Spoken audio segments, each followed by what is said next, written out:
Hello. Today we're going to look at finding limits algebraically using our limit laws. Last time we saw that these limit laws, hopefully you had a chance to look at what the set of limit laws are. But again, basically, limit laws say that as long as things act nicely, we can take the limit and nothing, it is basically the functional value. Nothing unusual happens. So we're going to look at some examples. And do some examples here of limits. And let's suppose I have the limit as x approaches 2 of something like 3x plus 5 over the square root of 5x squared minus 4 plus 7x. And basically your limit laws would say that this limit is the limit of the numerator divided by the limit of the denominator, as long as the limit of the denominator isn't 0. And then you would break this apart using our sum law and then take the limit of each individual piece. And we're not going to go through all that steps. We're just basically going to say that the limit of the numerator, in this case, would be as x approaches 2, the numerator is going to approach 11. My denominator, as x approaches 2, 5x squared minus 4 is going to approach 16. The square root of that would approach 4. Plus 14 is 18. And since nothing unusual or odd happened, this is the limit. And that's all we have to do. So very simple in this particular situation. Let's, usually you won't have ones that don't have any kind of issues. Usually we have limits that are a little bit interesting. And so let's look at some of those. So as I have the limit as x approaches 2 of 2x cubed minus 7x minus 2 over 3x squared plus 4x minus 20. Now, again, if I consider what would happen with my limit laws, the numerator here would approach 8 times 2 is 16. Minus 14 minus 2. The numerator is approaching 0. My denominator, 4 times 3 is 12, and 8 is 20, minus 20 is also approaching 0. This is indeterminate in form. I mentioned that previously. And so therefore, indeterminate is not the same as the limit doesn't exist. It means that we don't know what the limit is. We cannot determine indeterminate. It is not determinable in that form. It doesn't mean we can't ultimately figure it out. So because these are polynomials and we have when I input a value, the result is 0, it means it factors nicely. So now the numerator is a cubic, and so in order to figure out how to factor it, I'm going to use it's called synthetic division. I know that 2 is a 0, and so I will say 2 goes into, and my polynomial is 2x cubed, 0x squared, negative 7x and negative 2, and then we bring down the first number here and then multiply and then add. 4, add this 4 times 2 is 8. And I get 1 times 2 is 2, and the result is 0. And that is ultimately what we have for the factoring. The fact that this is 0 means that this factors nicely. And so we end up with limit as x approaches 2 of x minus 2 times. This tells me the other factor is 2x squared plus 4x plus 1. My denominator is a quadratic. Again, x minus 2 is a factor. Quadratics are simple based on foiling. X times 3x will give me the 3x squared. Negative 2 times positive 10 gives me the negative 20. And there you go. We have our factoring. So this then gives me the limit as x approaches 2 of 2x cubed plus 4x plus 1 over 3x plus 10, which now this limit is not indeterminate anymore. And I can then go ahead and evaluate. I can let x approach 2. This is going to be 16, and 8 is 24, plus 1 is 25, over 6 and 10 is 16. And so this would be my limit. Now, a couple things that, if you're observant here, you would notice. First, notice I did not write x cannot equal 2 when I did this reducing, whereas I did when I did algebra. And the reason is because the fact that we have the limit notation, it automatically means that x can't equal 2. Remember, in the definition, x cannot equal a. And so that's built into the limit notation. So I don't have to write it.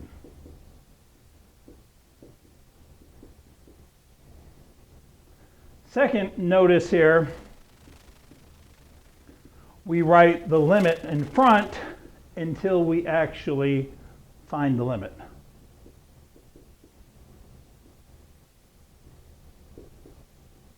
In this case, limit as x approaches 2 in each step until we find the limit.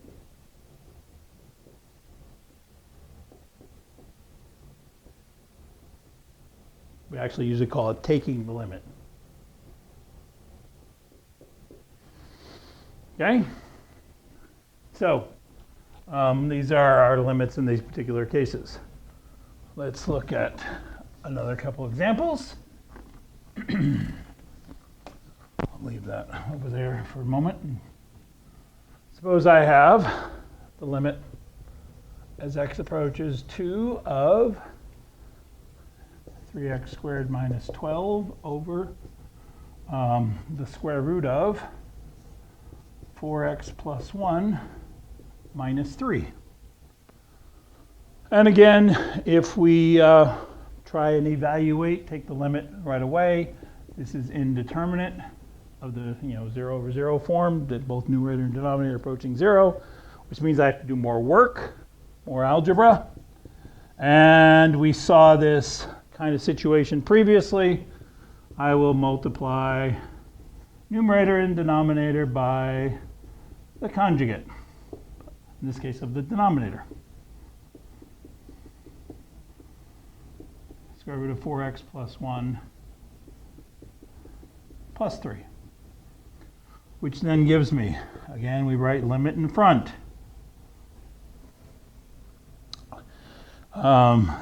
The numerator I'm just going to leave, 3x squared minus 12 times the square root of 4x plus 1 plus 3. Make sure you put parentheses around that. I need parentheses around that whole thing, otherwise it's not the same.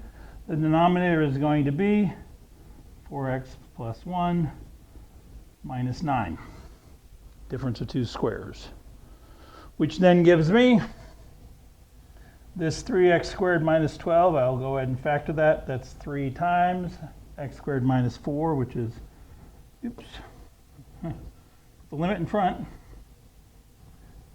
3 times x minus 2 times x plus 2 times square root of 4x plus 1 plus 3 over, this denominator is 4x minus 8, which is 4 times the quantity x minus 2.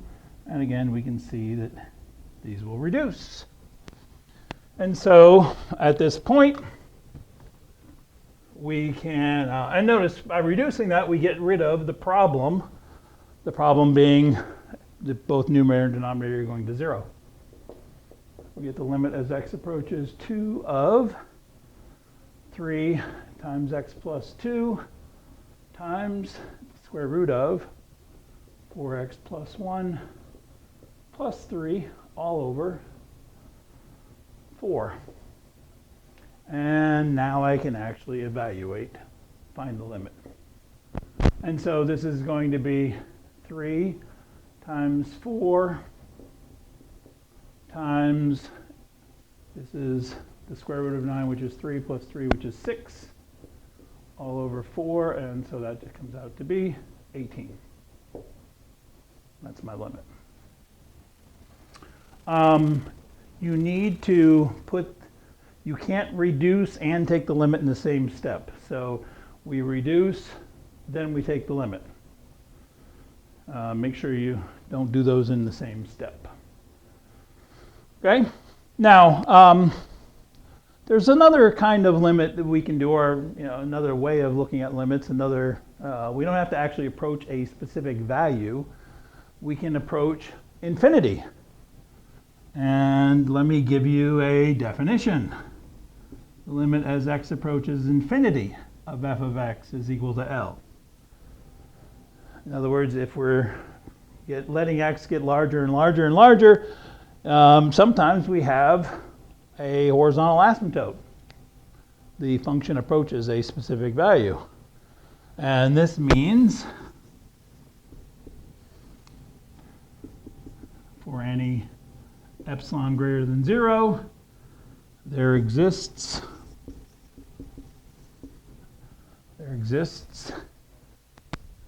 m in the reals, some real number such that if x is greater than m, then the absolute value of f of x minus L is less than epsilon. In other words, if we go out far enough, we let our x value get big enough, then my functional value gets however close I want to whatever I'm calling the limit. Same basic idea on the limit side. The difference is that I'm now approaching infinity. And I should say it's similar for the limit as x approaches negative infinity. In that case, x is less than some value m. We're going towards infinity on the other side, negative infinity. So let's see how we can deal with that. And some kind of typical problems in that kind of circumstance.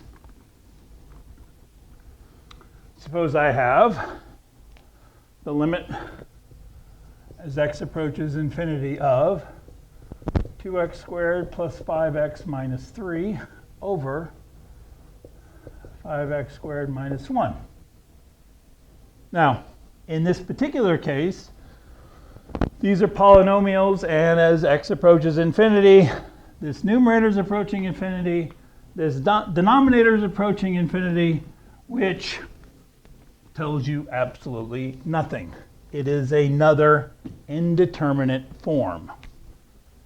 This is the infinity over infinity indeterminate form. The result can be absolutely anything in terms of what the overall fraction is approaching. Each individual piece is going infinite. So when we have an indeterminate form, we have to do something to it. At this point, the only recourse we have is to use algebra and trig, and so there's algebra that we can do. The algebra that we will do in this case is I will multiply by 1 over x squared over 1 over x squared. I have to multiply by 1 so I don't change anything. And basically we multiply by the largest power of x in the denominator is the simplest way to do this. And then this becomes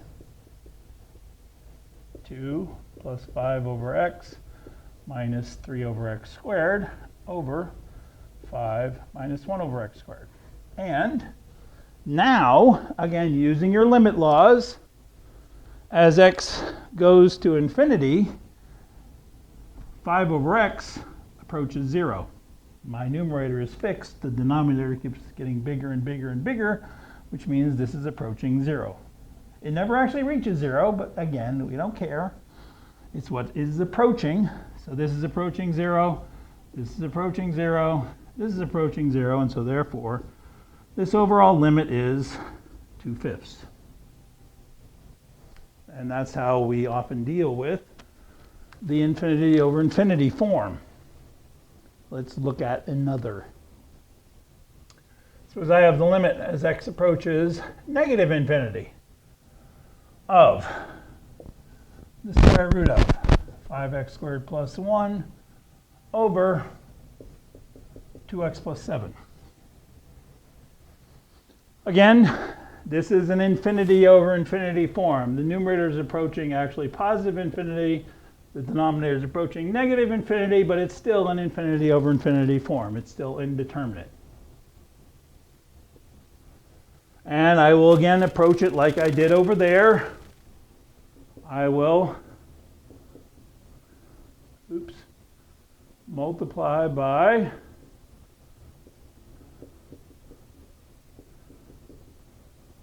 one over x in this case, over 1 over x. Now your denominator is pretty straightforward. Nothing unusual happens here. This becomes 2 plus 7 over x. The numerator is not that straightforward. We have to be a little careful here. X is approaching negative infinity, which means, again, x is negative, because we only care about values that are very large negative. And so basically I need to put this on the inside of the square root. But x being negative means 1 over x is negative. However, the square root of 1 over x squared equals the absolute value of 1 over x. The square root of x squared is not x. The square root of x squared is the absolute value of x. And so I can't just put this into the square root.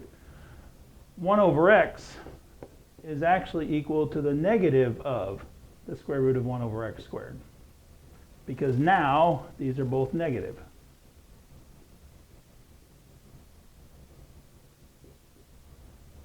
Okay? We can't just replace that. Generally, you have been taught that the square root of x squared is x. That's not true. The square root of x squared is actually the absolute value of x. If x is positive, then it's x. But if x is negative, the square root symbol itself always means the positive square root. And so if we start with a negative value, it's going to kick us out into a positive value. So anyway, when I bring this in, then this becomes the negative of 1 over x squared times 2x squared plus 1, which then is the limit as x approaches negative infinity of the negative of 2 plus 1 over x squared inside the square root. And, oops, this is a 5. Should not be a 2.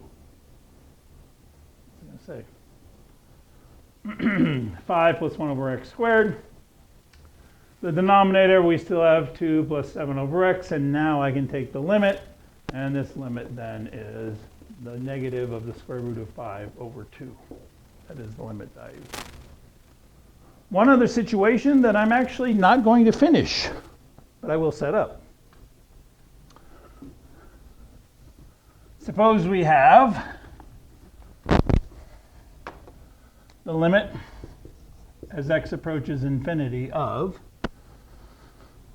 3x plus 1 minus the square root of 9x squared minus x plus 5. Okay? Now, as x goes to infinity, we can kind of think of this as being a single entity here. As x approaches infinity, this is approaching infinity. This is approaching infinity. And so we get infinity minus infinity. This is approaching infinity, this is approaching infinity, and it's literally like a tug of war going on. One is approaching positive infinity, and because of this negative sign, the other is approaching negative infinity, this is an indeterminate form. Which means we'd have to do some algebra. And in case you're wondering, the kind of algebra that we would need to do, we don't multiply by 1 over x here. That would not give us something valid. We would be changing the problem. Notice over here, I multiply numerator and denominator by 1 over x. So in reality, I'm multiplying by 1. We have to multiply by 1. We actually do multiply by 1 in this case. The way we multiply by 1 is go back to our old friend, the conjugate. And we would multiply this by 3x plus 1 plus the square root of 9x squared minus x plus 5 over 3x plus 1 plus the square root of 9x squared minus x plus 5, and then work this out. We'll end up similar to where we were previously with a fraction and going to infinity over infinity, and then we approach it like I did in the last problem. So I will let you finish that and see if you can come up with an answer for that. Okay?